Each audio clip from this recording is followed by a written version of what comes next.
प्यारे बच्चों, आप सभी को नमस्कार। बच्चों जय हिंद। बच्चों, अगर आप कक्षा 9th के बच्चे हैं, स्टूडेंट हैं, या आप विज्ञान विषय की तैयारी करना चाहते हो तो ये वीडियो आपके लिए है। बच्चों, आज की वीडियो में हम करने वाले हैं बच्चों कक्षा 9वीं की विज्ञान, और इसमें अध्याय 1 रहेगा हमारे पास। बच्चों, अध्याय का नाम है हमारे आसपास के पदार्थ या मैटर इन आवर सराउंडिंग। तो इस अध्याय के हम आज की वीडियो में ऑब्जेक्टिव टाइप क्वेश्चन आंसर, छोटे प्रश्न उत्तर करेंगे। बच्चों, अगर आपने अभी तक ये चैनल सब्सक्राइब नहीं किया या चैनल पे नए हैं बच्चों, तो चैनल सब्सक्राइब कर लीजिए, क्योंकि ये चैनल आपका है और आपके लिए ही है बच्चों। और अगर आपने इस लेसन के अभ्यास के प्रश्न उत्तर नहीं किए तो आपको यहीं से इस वीडियो के ऊपर लिंक दिया गया है, उसको क्लिक कीजिए तो वहाँ पे आप मिल जाएंगे, या इसी चैनल पे आपको मिल जाएंगे बच्चों। तो चलिए शुरू करते हैं इस पाठ के ऑब्जेक्टिव टाइप प्रश्न उत्तर। बच्चों, तो इसके देखिए हमारे पास पहला प्रश्न है, निम्नलिखित में विलयन है। विलयन कौन सा है इनमें? समुद्री जल विलयन नहीं होता, ये मिश्रण होता है बच्चों। विलयन और मिश्रण में अंतर होता है। सोडा वाटर ये विलयन होता है। जैसे आप नमक में पानी घोलते हो ना, और उसमें पानी में नमक हमें दिखाई नहीं देता तो वो विलयन बन जाता है बच्चों। लेकिन समुद्री जल में अनेक वस्तुएं हमें दिखाई देती हैं। तालाब के जल में भी अनेक अशुद्धियाँ होती हैं जो हमें दिखाई देती हैं, वो भी मिश्रण है। वायु भी मिश्रण है। तो यहाँ पे सोडा वाटर होता है जब पानी में गैस कोल्ड ड्रिंक की तरह होता है, या नींबू पानी आप लगा लो तो वो सोडा वाटर होता है। एक तरह से पानी में गैस घुली होती है इसमें, तो वो क्या है? विलयन है। दूसरा प्रश्न है आपके पास, हमारे आसपास द्रव अवस्था में कौन सी वस्तु है? द्रव अवस्था में तो हमारे आसपास के जो पदार्थ होते हैं, द्रव होते हैं, वो किन किन अवस्थाओं में होते हैं? ये प्रश्न है। तो वो ठोस अवस्था में भी होते हैं, द्रव में भी होते हैं, गैस में भी। तो ये डी इसका आंसर आ जाएगा, उपरोक्त सभी। फिर उसके बाद तीसरा प्रश्न है आपके पास बच्चों, निम्नलिखित आकार होता है। निम्नलिखित आकार निश्चित आकार होता है, सॉरी, निश्चित आकार किसका होता है? ठोस पदार्थों का आकार जो होता है निश्चित होता है बच्चों। फिर है सीएनजी। चौथा प्रश्न है, सीएनजी होती है। सीएनजी जो होती है गैस होती है बच्चों। क्या होती है? गैस होती है। फिर पांचवा प्रश्न है, सबसे अधिक अंतराणुक बल। अंतराणुक बल का मतलब है अणुओं के बीच में, जैसे कोई भी पदार्थ होता है वो अणुओं से मिलकर बना होता है, तो उनके बीच में जो खाली स्थान होता है ना, उसे अंतराणुक बल कहते हैं, जिस बल के द्वारा वो एक दूसरे को खींच के रखते हैं। तो सबसे कम अंतराणुक बल जो होता है वो गैसों में होता है बच्चों, क्योंकि गैसों के कण दूर दूर रहते हैं। फिर छठा प्रश्न है, संपीड्यता का सबसे अधिक गुण होता है। संपीड्यता का मतलब होता है जिसके कण जितने दूर होते हैं उसको उतना ज़्यादा संपीड़ित कर सकते हैं, दबा सकते हैं। तो ये आ जाएगा हाइड्रोजन गैस। तो हाइड्रोजन गैस या कोई भी गैस होती है जो उसको संपीड़ित हम ज़्यादा कर सकते हैं। फिर सातवां प्रश्न है आपके पास बच्चों, तो सातवां प्रश्न, केल्विन तापमान को सेल्सियस तापमान में बदलने के लिए तापमान में से क्या घटाते हैं? तो वो होता है 273 घटाते हैं बच्चों। जब हमें तापमान को, केल्विन तापमान को सेल्सियस तापमान में बदलना है तो हम 273 घटाते हैं, और जब सेल्सियस से केल्विन में बदलना तो उसको जोड़ते हैं बच्चों 273 को। फिर उसके बाद आठवां प्रश्न है आपके पास, शुष्क बर्फ़ कहा जाता है? शुष्क बर्फ़ किसे कहा जाता है? तो वो होती है बच्चों ठोस कार्बन डाइऑक्साइड को शुष्क बर्फ़ कहा जाता है। ये याद कर लीजिए, ठोस कार्बन डाइऑक्साइड को शुष्क बर्फ़ कहा जाता है बच्चों। फिर नौवां प्रश्न है आपके पास, जिस तापमान पर ठोस द्रव में बदलता है तो उसे क्या कहते हैं? जिस तापमान पे ठोस द्रव में बदलता है वह उसका गलनांक कहलाता है बच्चों। क्या कहलाता है? गलनांक। फिर उसके बाद 10वां प्रश्न है, द्रव का वाष्प में बदलना। द्रव जब वाष्प में बदलता है तो उसे हम वाष्पीकरण कहते हैं बच्चों। क्या कहते हैं? वाष्प से वाष्पीकरण बन जाता है, यानी जब पानी जो होता है भाप में बदलता है तो उसे वाष्पीकरण कहेंगे। फिर उसके बाद ढेर नहीं किया जा सकता। ढेर का मतलब ढेरी लगाना होता है बच्चों। जैसे हम अनाज की ढेरी लगा लेते हैं, तो किसकी ढेरी हम नहीं लगा सकते? तो इनमें से बर्फ़ की ढेरी लगा सकते हैं, नमक की भी और चीनी की ढेरी लगा सकते हैं, लेकिन जल की ढेरी नहीं लगा सकते। तो ये जल आ जाएगा बच्चों। फिर उसके बाद 12वां प्रश्न है आपके पास, कौन सा द्रव जल्दी बह जाता है? बह का मतलब जैसे पानी बह जाता है, तो जल जो है इसमें आ जाएगा। फिर कौन सा द्रव सबसे अधिक भारी होता है? तो इनमें कौन सा द्रव भारी है? तो इनमें शहद है, ब्रोमीन है, शीरा है, पारा है। तो पारा सबसे भारी है बच्चों। पारा कहाँ पाया जाता है? आपने देखा होगा, जो डॉक्टर का थर्मामीटर होता है उसमें पाया जाता है पारा। फिर है -273 डिग्री सेल्सियस ताप केल्विन मापक्रम में बदलने पर होगा। यानी अगर -273 डिग्री सेल्सियस तापमान को केल्विन में बदलें तो उसके लिए हमें -273 में जमा 273 करना पड़ेगा। तो ये माइनस और जमा आपस में कैंसिल हो जाएंगे, तो ये 0 बन जाएगा बच्चों। तो ये 0 केल्विन बन जाएगा। तो ये आंसर आपका ए आ जाएगा, 0 केल्विन। ठीक है। फिर उसके बाद है आपके पास अगला क्वेश्चन, क्वेश्चन नंबर 15वां है, बर्फ़ के गलन की गुप्त ऊष्मा कितनी होती है? तो बर्फ़ के गलन की गुप्त ऊष्मा जो होती है 335 जूल प्रति किलोग्राम होती है बच्चों। 335 जूल प्रति किलोग्राम जो होती है बर्फ़ की गलन ऊष्मा होती है, गुप्त ऊष्मा होती है। यानी जब बर्फ़ से जल बनता है, पानी बनता है, तो उसमें से ऊष्मा निकलती है, वो उसकी होगी बर्फ़ की गलन ऊष्मा, और वो 335 जूल प्रति किलोग्राम है। फिर उसके बाद है 98.6 एफ होता है फ़ारेनहाइट। तो ये किसके बराबर है बच्चों? 37 डिग्री सेल्सियस के। और ये स्वस्थ मानव के शरीर का तापमान होता है जब मनुष्य स्वस्थ होता है, तो 37 डिग्री सेल्सियस या 98.6 डिग्री फ़ारेनहाइट तापमान होता है शरीर का।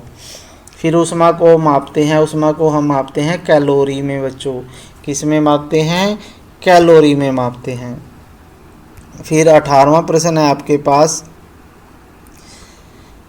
तापमान बढ़ने से पदार्थ के कणों की गति क्या होगी? पदार्थ के कणों की गति बढ़ जाती है बच्चों। यदि किसी पदार्थ को हम गर्म करते हैं, जैसे पानी है, पानी को गर्म करते हैं तो वो उबलना शुरू हो जाता है। क्यों? क्योंकि पानी के कणों को ऊर्जा मिल जाती है और वो उनकी गति बढ़ जाती है और वो तेज़ी से भागने लग जाते हैं इधर उधर, तो इसलिए उनकी गतिज ऊर्जा बढ़ जाती है। फिर है पदार्थ का ठोस से सीधे गैसीय अवस्था में बदलना क्या कहलाता है? तो पदार्थ जब ठोस से गैस में बदलता है ना सीधा, तो उसे ऊर्ध्वपातन कहते हैं। तो चाहे ठोस से गैस में बदले, चाहे गैस से ठोस में बदले, वो ऊर्ध्वपातन है बच्चों। फिर 20वां प्रश्न है आपके पास, किसका ढेर लगाना संभव है? यानी किसका ढेर लगा सकते हैं? तो नमक का ढेर हम लगा सकते हैं, शहद का नहीं लगा सकते, मीथेन का भी नहीं लगा सकते, नमक का ढेर लगा सकते हैं। तो बच्चों अगर आप प्रश्न ध्यान से पढ़ोगे तो आपको आंसर आसानी से मिल जाएंगे। कुछ आप सोचें, आप अपनी ज़िंदगी में आपने कहीं ना कहीं ये कार्य किए होते हैं जो साइंस में होते हैं। फिर है प्रकृति में स्वतंत्र रूप से तीनों अवस्थाओं में कौन सा पदार्थ पाया जाता है? यानी ऐसा कौन सा पदार्थ है जो ठोस भी होता है, द्रव भी और गैस भी? तो वो पानी होता है बच्चों। पानी आपने देखा है, भी पानी भी होती है, भाप भी होती है और बर्फ़ भी होती है। तो ये तीनों अवस्थाएं हैं पानी की, जल की। फिर है दो विभिन्न पदार्थों के कणों का स्वतः मिलना। यानी जब दो पदार्थ आपस में अपने आप मिल जाते हैं तो उसे बोलते हैं विसरण। उसे क्या बोलते हैं बच्चों? विसरण कहते हैं। फिर उसके बाद है प्राकृतिक गैस को उच्च दाब पर संपीड़ित करके वाहनों के ईंधन के रूप में प्रयोग किया जाती है। कौन सी गैस है बच्चों? वो सीएनजी गैस होती है बच्चों, जिसे सिलेंडरों में भरा जाता है और गाड़ियां चलाई जाती हैं उससे। फिर उसके बाद है तापमान मापने के लिए प्रयोग की जाने वाली युक्ति को क्या कहा जाता है? यानी जिससे तापमान मापता है डॉक्टर, तो वो थर्मामीटर होता है बच्चों, जिससे तापमान मापते हैं। तो थर्मामीटर आपका आंसर आ जाएगा। फिर 25वां प्रश्न है आपके पास, वह निश्चित तापमान जिस पर कोई द्रव उबलने लगता है उसे कहा जाता है? तो उसे क्वथनांक कहते हैं बच्चों। जिस तापमान पे कोई पदार्थ उबलने लग जाए, जैसे पानी उबलता है ना, तो 100 डिग्री सेल्सियस पे पानी उबलने लग जाता है, तो उस पानी का क्वथनांक 100 डिग्री सेल्सियस होता है। तो ये आप याद रखें बच्चों। फिर है 26वां प्रश्न है, अगर किसी पदार्थ को वायुमंडलीय दाब पर 1 किलोग्राम द्रव को उसके क्वथनांक पर वाष्प में बदलने के लिए जितनी ऊष्मा की आवश्यकता होती है उसे क्या कहा जाता है बच्चों? उसे वाष्पीकरण की गुप्त ऊष्मा कहते हैं। यानी वाष्प में बदलने के लिए, द्रव को वाष्प में बदलने के लिए जितनी ऊष्मा दी जाती है वह उसकी वाष्पीकरण की गुप्त ऊष्मा कहलाती है। फिर उसके बाद है वह निश्चित तापमान जिस पर कोई द्रव ठोस से में बदलना आरंभ कर देता है उसे हिमांक कहते हैं। यानी जिस तापमान पे कोई द्रव ठोस में बदलना शुरू हो जाए, जैसे पानी जो होता है बर्फ़ में बदलना शुरू हो जाता है, तो उसे उसका हिमांक कहते हैं। ठीक है। फिर उसके बाद अगला प्रश्न है आपके पास 28वां प्रश्न, पदार्थों के कणों में कौन सी ऊर्जा होती है? गतिज ऊर्जा होती है पदार्थ के कणों में बच्चों। फिर है भारत के प्राचीन दार्शनिकों ने पदार्थ को कितने मूल तत्वों से बना माना? तो कोई भी पदार्थ जो होता है 5 तत्वों से मिलकर बना होता है। कौन कौन से हैं? जल है, वायु है, पृथ्वी है, अग्नि है, और तो 5वां आप खुद देख लेना कौन सा है। फिर उसके बाद है वायु, जल, रुई और लोहे में किसका घनत्व अधिक है? तो लोहे का घनत्व सबसे अधिक है, जो सबसे भारी है उसी का घनत्व सबसे अधिक है। किस अवस्था में आयतन व आकार निश्चित नहीं होता?